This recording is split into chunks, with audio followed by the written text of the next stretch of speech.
오늘 본문은 예수님께서 예루살렘으로 들어가시는 이제 들어가시는 내용과 그다음에 예루살렘에 대한 심판의 예언을 하는 그 내용이 담겨져 있습니다. 예수님께서 예루살렘에 처음 올라가시는 것은 아니시지만 이번에 예루살렘에 올라가시는 과정은 마지막 여정이 될 것입니다. 왜냐하면 이 과정이 이제 지나고 나면 이 예루살렘에 들어가시면 그 순간에 바로 십자가에 달려서 돌아가실 것이기 때문입니다. 근데 이번에는 평소와는 다른 모습으로 예루살렘에 입성하시는 모습이 기록되어 있죠. 나귀를 타고 들어가시는데 이 나귀를 타고 들어가는 모습은 물론 왕의 입성을 상징하는 것으로 많이들 이야기합니다. 근데 저는 아무리 생각해봐도 나귀를 타고 입성을 하시는 예수님의 모습이 왕처럼 느껴지지가 않습니다. 어쨌든 왕이나 개선 장군들이 그 성에 입성을 할 때는 의뢰히 백마를 타고 또 많은 사람들의 충성을 받으며 들어가는 게 그 당시 문화이긴 합니다. 근데 예수님의 행렬도 그런 왕의 입성의 행렬을 그대로 제안을 하지만 사실 예수님의 이런 왕의 입성과 관련된 예루살렘 입성과 관련된 내용은 예수님이 왕으로서 모양새를 갖추고 예루살렘에 입성하는 그 모습보다 더 중요한 것이 예수님이 이 예루살렘 입성의 모습 그 자체를 구약 성경이 그대로 그리고 있다는 것입니다. 그래서 스가랴 9장 9절을 보면 예수님이 어린 나귀를 타고 예루살렘에 입성하시는 모습을 그리고 있는데 예수님이 이 과정을 통해서 하나님의 말씀을 그대로 성취하는 것을 다시 보여주고 계신 겁니다. 예수님이 이제 입성을 하시는 과정 자체가 말씀의 성취이기도 하지만 함께하는 사람들에게는 또 다른 기회였습니다. 그래서 오늘 본문에 가만히 보면 37절, 38절이죠. 우리가 잘 알고 있는 대로 백성들이 예수님의 입성을 칭송하고 축하하는 장면이 나옵니다. 근데 여기 보면 이런 표현이 있죠. 제자들의 온 무리가 자기들이 본 바 모든 능한 일로 인하여 기뻐하며 큰 소리로 하나님을 찬양하며 이렇게 돼 있습니다. 자기들이 본 바, 그들이 보고 또 알고 있던 예수님의 모습은 그야말로 왕이십니다. 기다렸던 메시아고 잃었던 평화를 다시 회복할 수 있는 능력의 왕으로 보인 겁니다. 그동안 지켜봐왔던 예수님의 모습은 이전에 어떤 선지자도 행하지 못했던 일들을 행하고 또 수많은 사람들이 관심 갖기에 충분한 그런 왕의 모습으로 그들에게 비춰졌던 것이죠. 온 세계를 다시 제패하는 그러니까 새로운 왕으로 등극하시는 예수님을 마음속에 그립니다. 저는 본문을 읽으면서 그런 생각이 들었어요. 우리가 이미 이 결과를 알잖아요. 근데 예수님이 십자가에 달렸을 때 제자들이 다 예수님을 떠나지 않습니까? 이렇게 왕에 대한 기대가 큰 만큼 예수님의 최후의 모습을 생각해 보면 예수님 곁을 떠나고 도망쳤던 제자들의 모습이 일면 이해는 되기는 합니다.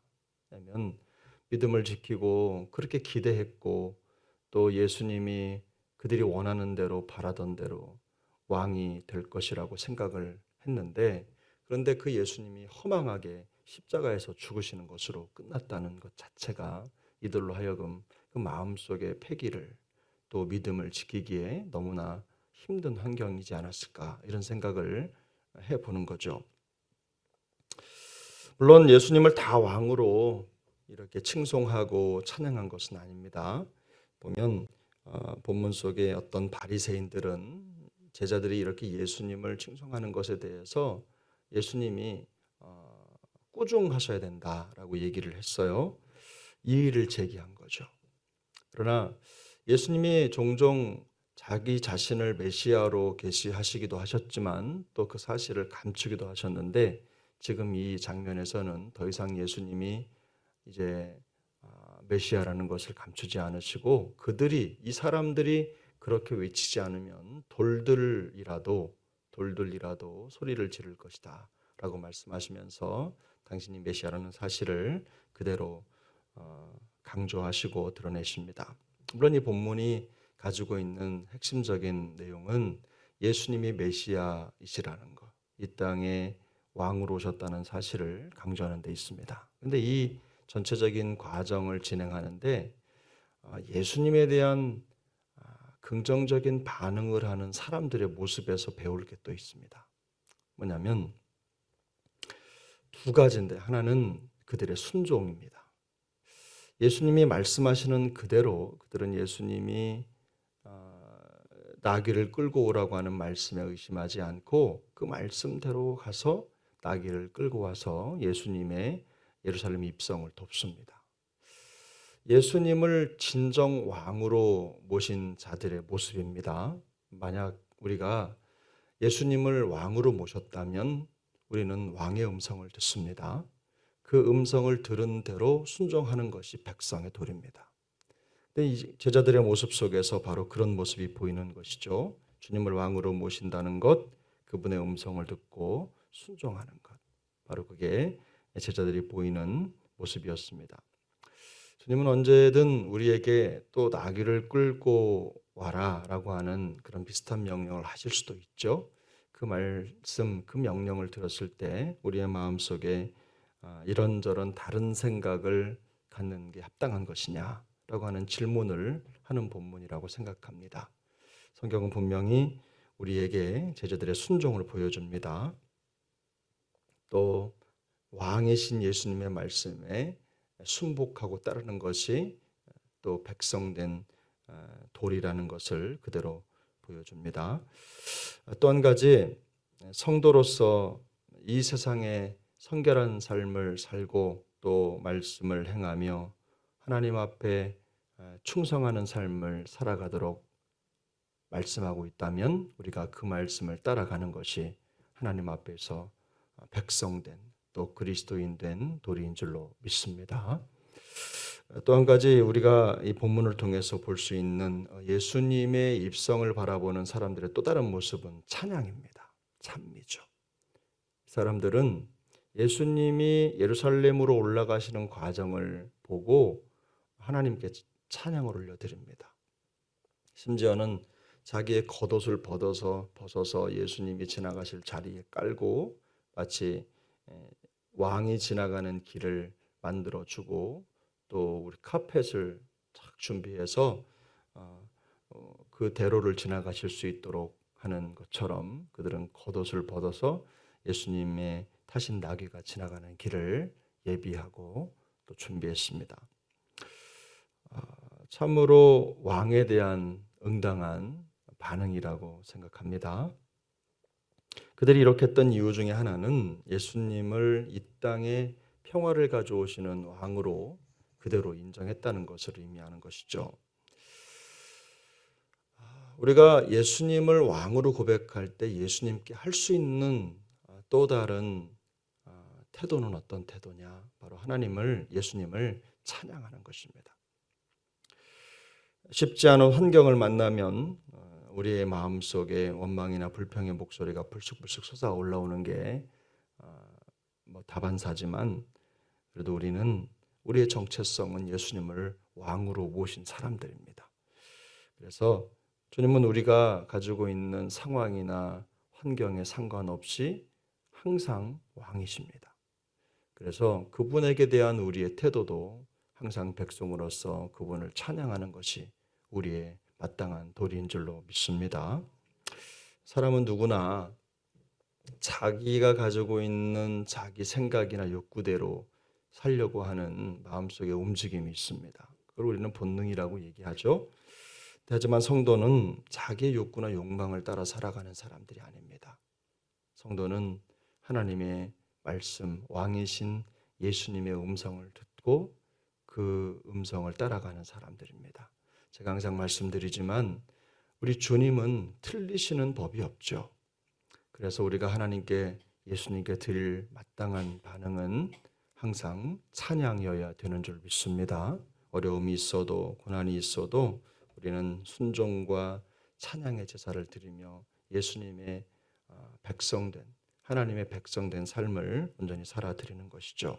그게 우리가 예수님 앞에서 또 살아갈 모습인 것입니다. 실제로 사실은 예수님이 바로 그 모습을 그대로 보여주셨죠.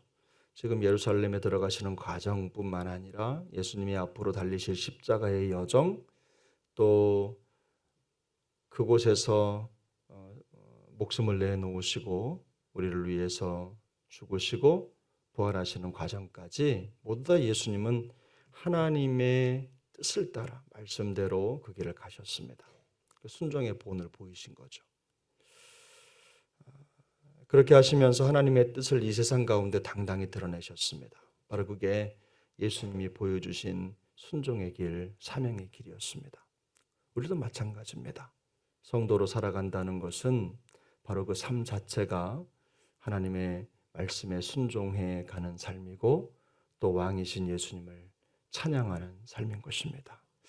우리의 말 한마디 한마디, 생각 한 자리 한 자리, 또 우리가 행동하는 것 하나하나가 사소하지 않은 이유가 여기에 있습니다.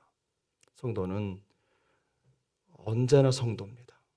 아침, 점심, 저녁, 또 잘 때든 일어날 때든 또 교회에서든 우리가 세상살이를 이어가는 삶의 현장에서든 항상 하나님의 백성이요 성도입니다. 그러므로 항상 왕이신 예수님께 대한 합당한 모습을 가지고 살아가는 것이 성경적입니다. 또 보면 에베소서 1장 12절을 보면 이는 우리가 그리스도 안에서 전부터 바라던 그의 영광의 찬송이 되게 하려 하심이라. 성경 그렇게 말씀합니다. 주님이 우리를 부르신 목적이 있어요. 예수님이 이 땅에 오신 목적이 있습니다. 하나님께서 예수님을 세상에 보내신 목적이 있죠. 또 하나님이 예수 그리스도를 통해서 우리를 부르신 목적이 있습니다. 그 목적은 하나님의 영광과 찬송이 되게 하려는 것인 줄로 믿습니다. 그 삶을 이어가는 것이 신앙의 여정입니다.